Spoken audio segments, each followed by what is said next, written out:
Lors de son dernier passage au marché Voadou, le gouverneur de province Dr Guy Bandou Ndungidi avait promis de soutenir le pouvoir d'achat des populations face à l'inflation qui prévaut depuis quelque temps. De l'acte à l'action, le patron du Congo central a tenu parole. Il a suspendu la perception des taxes prévues pour les vendeurs de ce lieu de négoce. Ils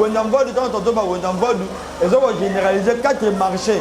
Tous ces marchés, et remercier le Kinkela, Makaku, les copains, El Mbouz, na marché Mpozo. Laquelle disposition est entrée en vigueur le mardi 31 octobre 2023 pour une durée de 2 mois. Les vendeuses et vendeurs saluent l'initiative.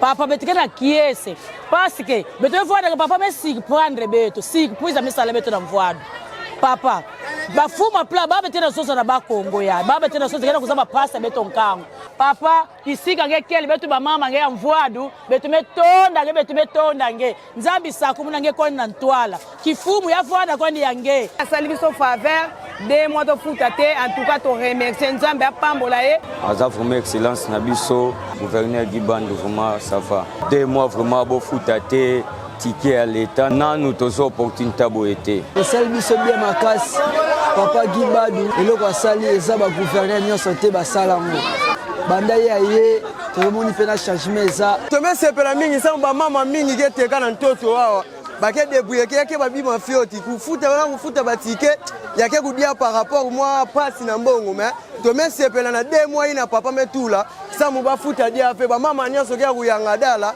bana kumona façon papa metuba. C'est ce qui prouve qu'il y a un rapprochement du gouverneur vers sa masse. Nous sommes tellement ravis, de joie.